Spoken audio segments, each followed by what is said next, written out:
Baik, Assalamualaikum warahmatullahi wabarakatuh. Salam akuntansi.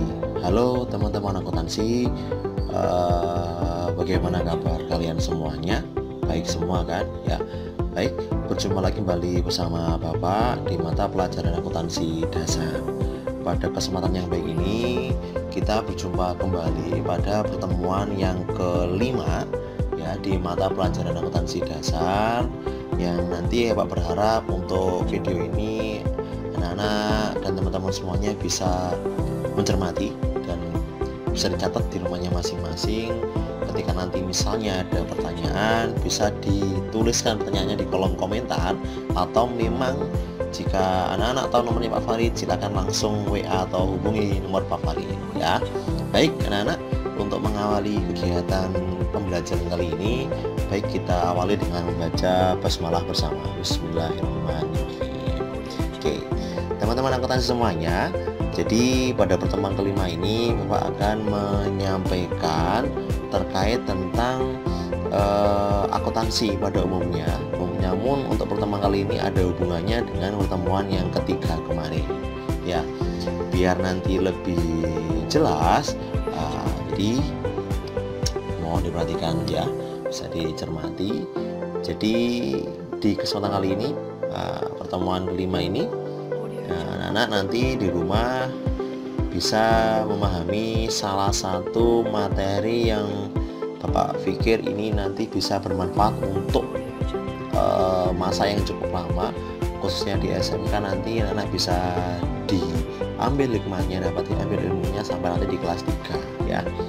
Apa untuk kompetensi dasarnya. Jadi untuk pertemuan yang kelima ini kita nanti akan belajar mengenai siklus akuntansi dan juga pengelompokan tahapan siklus akuntansi. Namun pada pertemuan kali ini nanti ada beberapa indikator yang harus kita bahas bersama ya. Ada kurang lebih kalau nggak salah ini ada 8 ya, kalau nggak 9 indikator. Jadi 7, ada 7 indikator. Yang pertama, nanti anak-anak di rumah harus bisa memahami tentang dokumen transaksi atau sering dikenal dengan bukti transaksi. Yang kedua nanti terkait tentang jurnal umum. Yang ketiga tentang jurnal khusus. Yang keempat ada tentang klasifikasi buku besar dan neraca saldo. Yang kelima nanti terkait tentang jurnal penyesuaian, atau mungkin pernah mendengar dengan nama ayat jurnal penyesuaian atau AJP, dan juga neraca lajur. Yang keenam tentang laporan keuangan. Namun yang ketujuh ini, yang terakhir ini ada tentang jurnal penutup. Nanti kita akan bahas di pertemuan yang berikutnya. Nah, untuk pertemuan kali ini kita akan lebih fokuskan pada indikator 3.51 hingga 3.54. Jadi mulai dokumen transaksi, jurnal umum, jurnal khusus, buku besar, dan neraca saldo. Untuk 3.5 dan 5 sampai 3.5 dan 7 nanti kita bahas pada pertemuan yang ke-6 ya. Jadi silakan dicatat untuk indikator pada pertemuan yang ke-5 ini. Gimana anak? Apakah kalian sudah siap? Oke, yuk kita masuk pada materi yang pertama. Ada pertanyaan, apa itu dokumen transaksi? Mungkin ini jawabannya. Dokumen transaksi itu adalah salah satu bentuk dokumen atau bukti transaksi yang menjadi dasar penginputan dalam akuntansi. Biasanya dokumen transaksi ini ada beberapa bentuknya. Nah, kalau mungkin anak-anak ada pertanyaan, di perusahaan jasa, ada perusahaan dagang, atau perusahaan manufaktur, apakah sama doktransnya? Sebenarnya kalau di SMK itu antara 3 perusahaan itu sebenarnya penggunaan dokumen transaksi itu sama. Cuman untuk kandungan di dalamnya itu ada perbedaan. Ya, jadi dokumen transaksi kalau di kelas 10 kita masih fokus di perusahaan jasa dan dagang. Makanya untuk dokumen transaksinya masih simple pada umumnya, atau yang sering digunakan di kegiatan sehari-hari itu adalah dokumen transaksi. Nah, dokumen transaksi itu juga dikatakan sebagai bukti transaksi. Setiap transaksi itu pasti akan menimbulkan suatu bukti atau dokumen. ketika transaksi tidak ada bukti atau dokumen, maka transaksi itu tidak bisa dimasukkan ke dalam pencatatan akuntansi. Makanya dokumen ini adalah tahapan yang pertama di dalam akuntansi. Di perusahaan jasa atau dagang itu pencatatan dokumen transaksi itu ada dua cara atau dua metode. Yang pertama namanya Cash Basics of Accounting. Apa itu Cash Basics of Accounting? Cash Basics of Accounting itu adalah akuntansi dasar namun mengacu pada kas. Nah, apa pengertiannya? Adalah metode yang menandingkan antara pendapatan dan biaya, di mana pendapatan dilaporkan pada saat uang telah diterima dan biaya dilaporkan pada saat uang telah dibayarkan. Itu adalah Cash Basics of Accounting. Artinya metode ini hanya berlaku ketika muncul transaksi yang uangnya masuk ke dalam kas perusahaan, ataupun transaksi yang uangnya mengalami pengeluaran atau kasnya mengalami pengurangan, itu masuk dalam cash basics. Namun ketika transaksi itu tidak mempengaruhi kas, itu nanti akan masuk ke dalam metode yang kedua, namanya accrual basics of accounting atau akuntansi dasar berdasarkan accrual. Artinya pendapatan dilaporkan pada saat terjadinya transaksi dan biaya yang dilaporkan pada saat biaya tersebut diperlukan untuk menghasilkan pendapatan usaha. Jadi seluruh transaksi yang tidak terdapat penambahan atau pengurangan kas di dalam perusahaan itu akan dimasukkan ke dalam accrual basics. Contohnya misalnya transaksi secara kredit, nah, itu nanti akan dimasukkan ke dalam accrual basics atau akuntansi dasar accrual. Ini adalah metode pencatatan dokumen transaksi ya di perusahaan jasa, dagang ataupun manufaktur.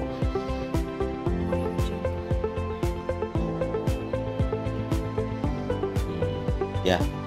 Untuk yang berikutnya, ini kita masuk ke materi yang berikutnya terkait tentang mencatat transaksi ke dalam jurnal. Nah, sebenarnya di akuntansi itu setelah tahap dokumen transaksi itu ada tahap yang kedua yang seringkali banyak anak-anak mengalami kesulitan untuk belajar. Nah, namun pada pertemuan kelima ini Bapak hanya ingin menjelaskan sekilas terkait tentang jurnal ya. Oke. What is the journalizing? Apa itu jurnal? Nah, jurnal itu berasal dari bahasa Prancis yang artinya buku harian. Jadi, jurnal dapat diartikan sebagai buku harian yang digunakan untuk mencatat semua transaksi yang terjadi berupa ini pendebitan dan pengkreditan beserta penjelasan yang diperlukan secara kronologis. Dalam jurnal ada istilah namanya debit dan kredit. Debit itu artinya adalah uang milik pribadi atau milik perusahaan. Seluruh kekayaan atau nama lainnya di dalam akuntansi itu namanya adalah aktiva. Nah, aktiva itu artinya adalah seluruh harta yang dimiliki oleh perusahaan. Biasanya itu nama lainnya adalah pendebitan. Nah, selain itu ada namanya pengkreditan. Apa pengkreditan? Itu adalah harta yang dimiliki oleh perusahaan namun sifatnya itu harus dikembalikan atau bukan miliknya sepenuhnya di perusahaan. Seperti misalnya utang. Utang itu diperoleh kasnya dari peminjaman. Namun harta dari peminjaman itu masuk dalam hartanya perusahaan. Jadi di dalam jurnal itu ada debit dan kredit. Jadi anak-anak nggak usah bingung dulu, karena ini masih penjelasan, hanya mengenalkan mengenai jurnal. Jadi nanti kita akan lebih bahas lebih detail ketika nanti ada tatap muka di sekolah ya. Oke.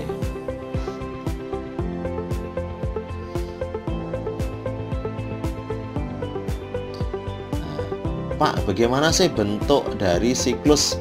Jadi kalau anak-anak mempertanyakan apakah dokumen transaksi dari jurnal kemudian langsung sudah selesai, nah ini adalah siklus atau bagian dari akuntansi.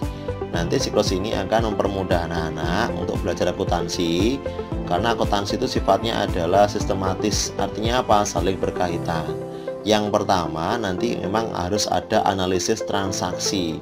Kalau tidak ada transaksi, maka dalam kegiatan akuntansi itu tidak bisa dilaksanakan. Transaksi pun tidak akan pernah bisa dilanjutkan ke tahap berikutnya ketika tidak ada dokumen transaksi seperti yang Pak Farid tadi sampaikan ya.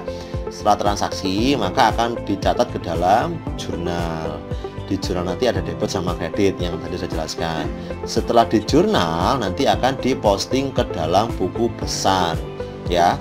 Nanti akan kita bahas habis ini ya. Setelah ke posting ke buku besar nanti akan direkap ke dalam neraca saldo. Nah, nanti juga akan kita bahas di pertemuan kali ini. Setelah di neraca saldo, nah ini ada lagi namanya pencatatan posting jurnal ya. Lah jurnal ini biasanya berkaitan tentang apa? Jurnal penyesuaian ya, untuk transaksi-transaksi yang memang harus disesuaikan. Setelah ada jurnal penyesuaian, ada yang berikutnya namanya neraca saldo setelah penyesuaian. Nah, nanti kita bahas di pertemuan yang ke-6 ya, atau yang ke-7 nanti ya. Di neraca saldo setelah penyesuaian ini selesai, maka nanti akan dimasukkan kembali ke dalam namanya neraca lajur. Nah, ini mungkin sebelumnya ini nomor 7 ini ada namanya neraca lajur. Nanti kita juga bahas di pertemuan yang ke-6 atau ke-7 ya.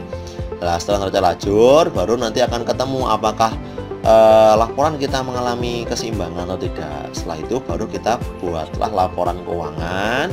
Di laporan keuangan inilah kita akan mengetahui perusahaan itu mengalami laba atau rugi ya.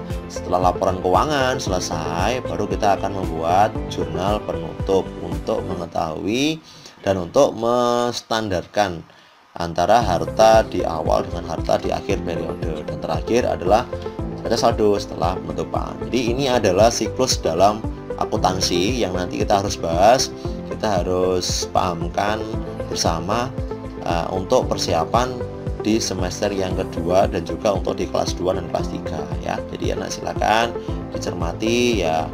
Memang dengan kondisi seperti ini harus sedikit membaca dan melihat. Kalau emang nanti nggak paham bisa ditanyakan melalui kolom komentar atau bisa melalui WA ke Pak Farid ya. Jadi ini adalah siklus akuntansi.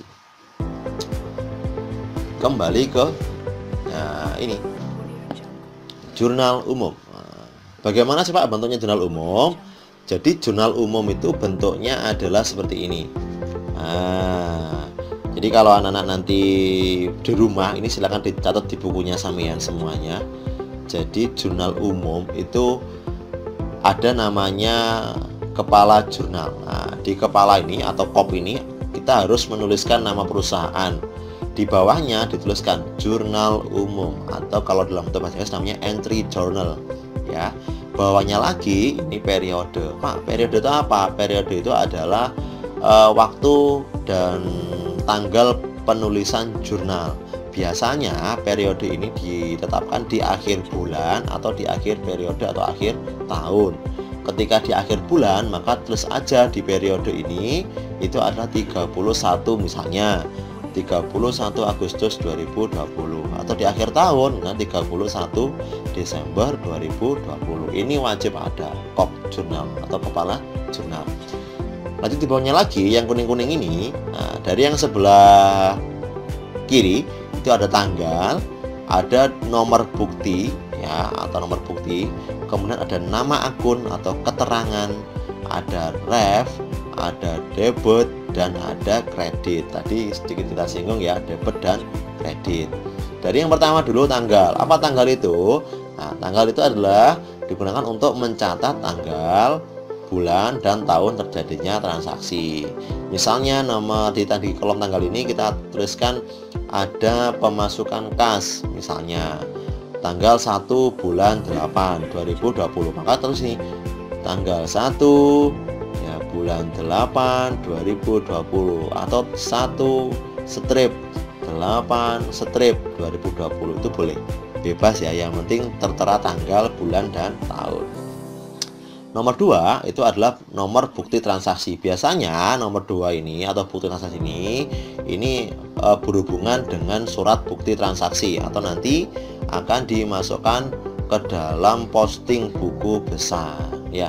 Ada juga dalam buku yang Pak Farid baca, nomor bukti ini diisi oleh nomor dari dokumen transaksi yang diambil ya. Nanti akan Pak Farid beritahu di pertemuan yang ke-7 ya, terkait tentang lebih detailnya mengenai dokumen transaksi ya. Nomor 3, nama akun itu adalah kita isi dengan daftar akun. Biasanya nanti ada kas, ada piutang, ada sewa di demo dan sebagainya. Nanti akan Pak Farid juga jelaskan di pertemuan yang ke-7. Jadi ini cukup pengenalan dulu ya. Yang nomor 4 itu adalah referensi. Referensi ini biasanya akan diisi ketika jurnal ini sudah diposting ke dalam buku besar. Maksudnya gimana Pak? Maksudnya ini adalah terkait tentang nomor posting buku besar ya. Di setiap buku besar nanti akan kita bahas berikutnya itu ada nomornya. Nah, nomor itu nanti akan kita masukkan ke dalam jurnal umum. Yang nomor 5 ini adalah kolom debit. Harus kita isikan untuk akun-akun yang berasal dari bagian debit atau harta. Misalnya apa Pak? Misalnya ada kas, ada piutang, ada sewa, ada perlengkapan, ada peralatan dan kendaraan, tanah ya, itu ada investasi dan sebagainya. Itu di kolom debit. Sedangkan di kolom kredit itu juga sebaliknya, kita akan mengisikan beberapa akun yang harus kita masukkan di kredit. Misalnya ada utang, ada modal, ada pendapatan, ada beban, dan akun-akun lain yang memang harus dituliskan nominalnya di kredit. Nah, untuk kolom debit dan kolom kredit ini itu nanti akan diisi apa Pak? Apakah diisi nama akunnya? Tidak, tapi diisi berapa jumlah nominalnya ya. Jadi misalnya di kas ada 1 juta, maka kita tuliskan di kolom debit 1 juta. Jadi ini adalah jurnal umum atau bahasa Inggrisnya namanya entry journal ya. Silakan dicatat terlebih dahulu. Bapak berharap nanti kita kalau ada tatap muka kita bahas bersama secara lebih detail ya. Oke, lanjut.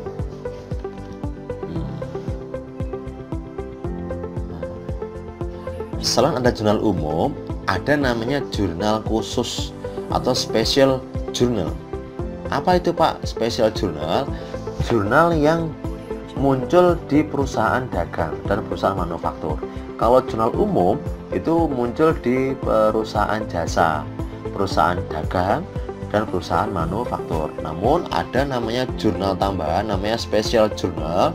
Jurnal ini muncul di perusahaan dagang dan manufaktur. Di perusahaan jasa apakah nggak muncul Pak? Tidak, karena berkaitan dengan barang dagangan.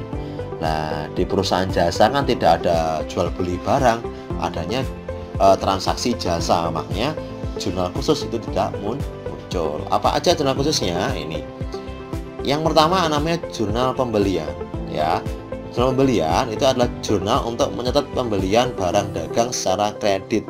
Jadi seluruh transaksi itu merupakan pembelian barang dagang namun tidak mengeluarkan uang atau kredit, itu akan dimasukkan ke dalam jurnal pembelian. Berikutnya ada namanya jurnal penjualan. Apa jurnal penjualan?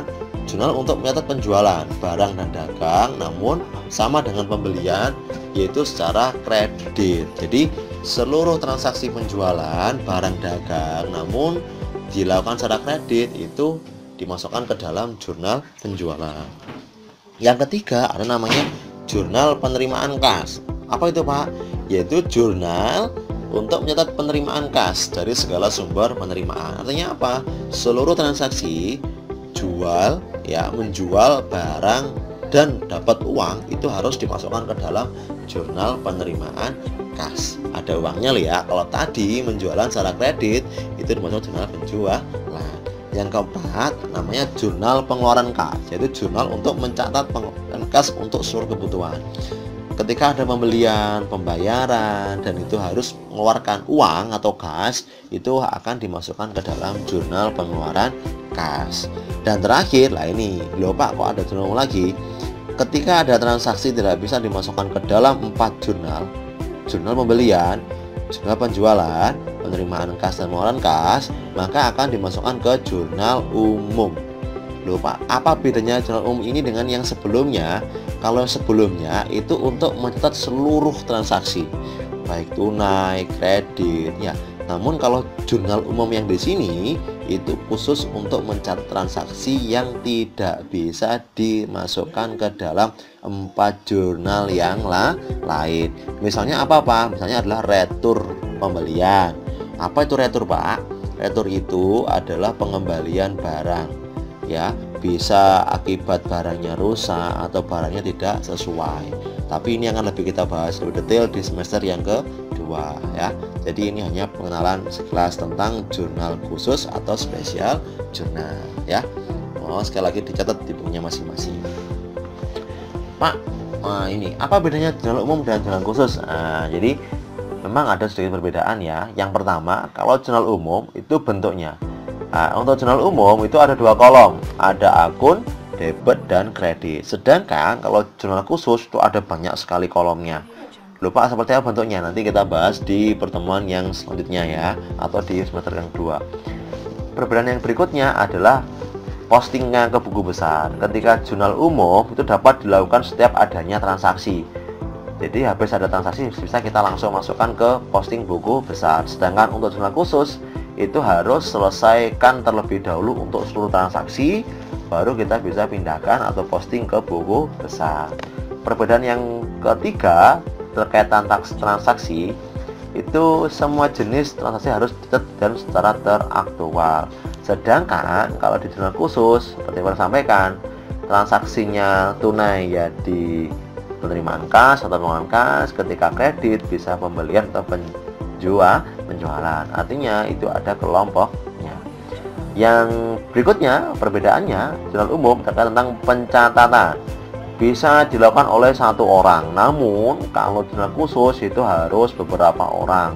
Makanya kalau nanti anak sudah lulus kerja di perusahaan perusahaan yang benefit, biasanya setiap jurnalnya akan dipegang oleh 1 orang, gitu ya. Perbedaan yang terakhir, manfaatnya. Kalau jurnal umum itu hanya berapa pada perusahaan jasa, ini, dan beberapa perusahaan dagang yang menerima transaksi sedikit. Jadi kalau jurnal umum hanya bisa digunakan di perusahaan yang sifatnya adalah mikro atau kecil. Namun kalau jurnal khusus ini bisa dimanfaatkan oleh perusahaan yang besar, baik itu dagang dan juga manufaktur. Ini adalah perbedaan dari jurnal umum dan jurnal khusus. Anak mungkin bisa dicatat dulu, Bapak kasih waktu, ya.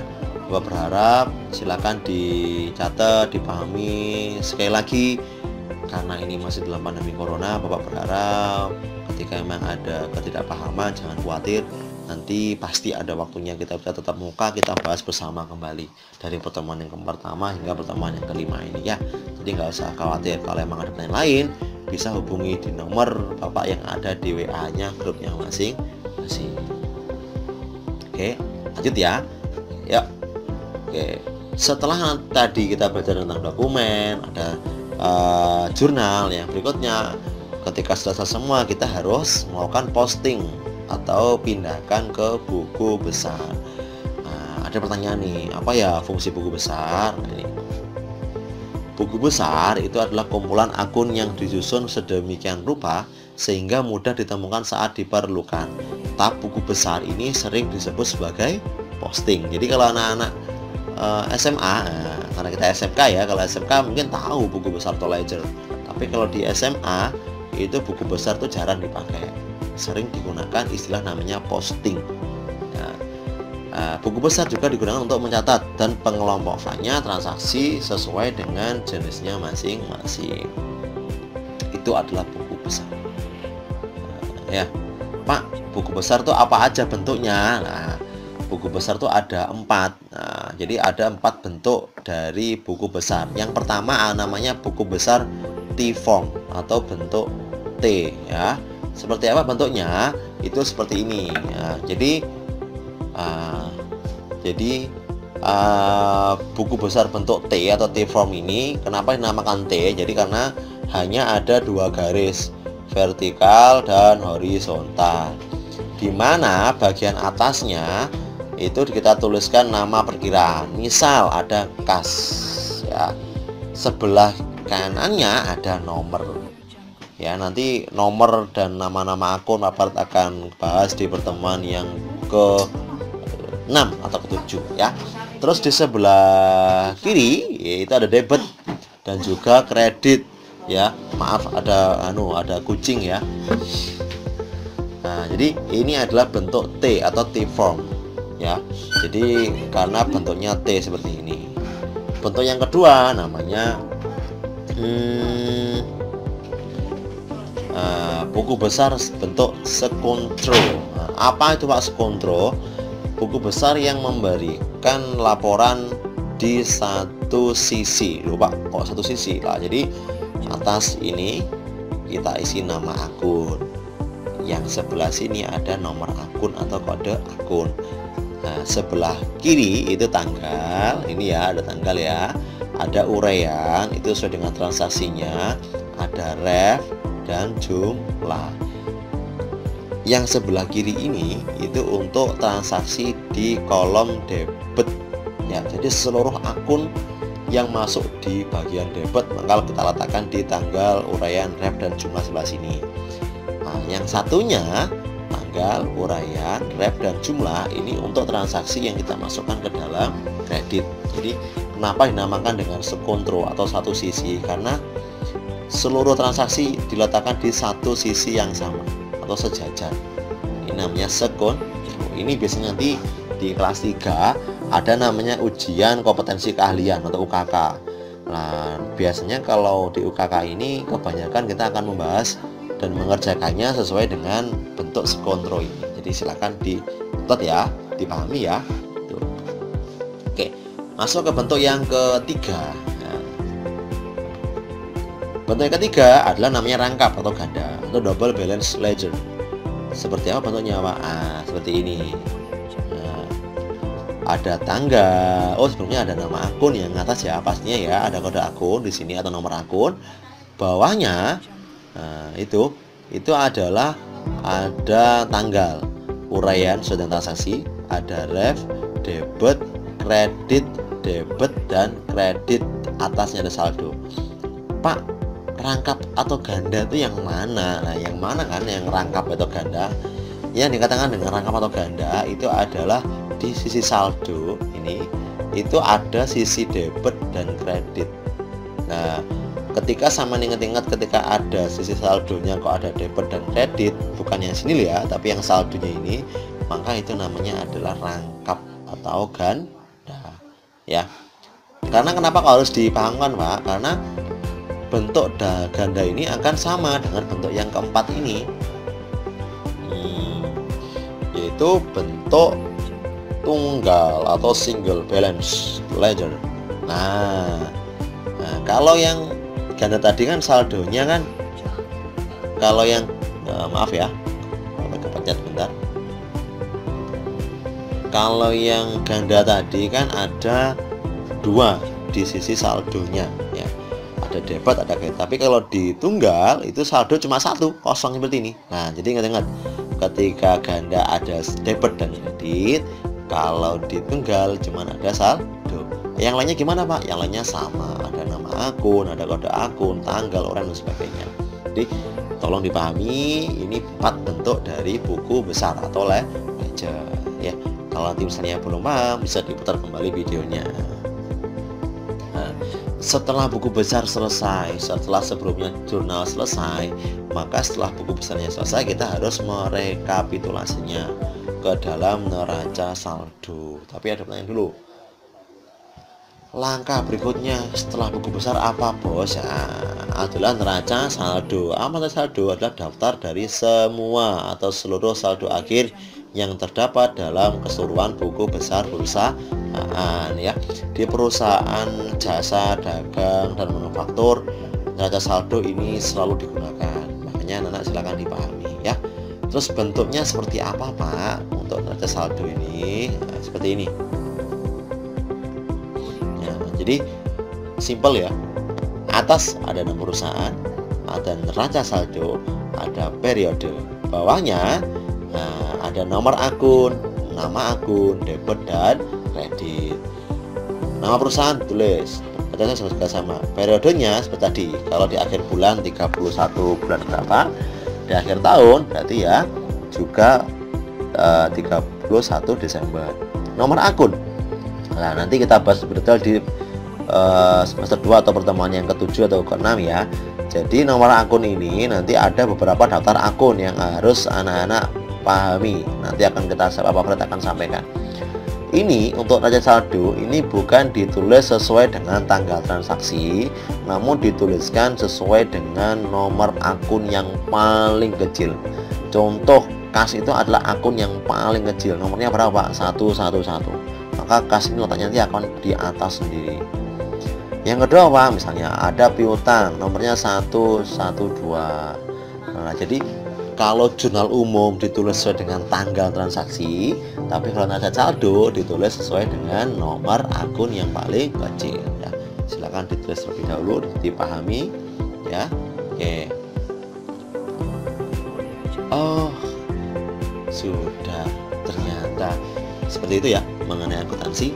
Nah, jadi itu tadi mengenai ada dokumen transaksi, ada jurnal, ada buku besar, dan juga ada neraca saldo. Nah, sebenarnya masih ada 3 pembahasan lagi, ada neraca lajur, ada laporan keuangan, dan jurnal penutup. Nah, itu nanti kita akan bahas kembali lebih detail lagi di pertemuan ke-6. Jadi Bapak berharap di pertemuan ke-5 ini kita mengenal lebih detail terkait tentang akuntansi ya. Nanti untuk latihan soalnya kita akan lebih bahas pada pertemuan tatap muka. Semoga pandemi ini cepat selesai, kita bisa berjumpa kembali, kita bisa belajar bersama ya, memecahkan masalah akuntansi bersama ya. Sekali lagi, jika nanti anak-anak tidak paham, silakan anak-anak bisa tuliskan pertanyaan anak-anak di kolom komentar, atau bisa biar lebih cepat anak bisa WA ke nomornya Pak Farid yang ada di grupnya masing-masing ya. Terima kasih, tetap jaga kesehatan, tetap di rumah, belajar yang rajin, patuhi tetap protokol kesehatan COVID-19. Demikian dari Pak Farid, kurang lebihnya saya mohon maaf. Salam akuntansi. Assalamualaikum warahmatullahi wabarakatuh.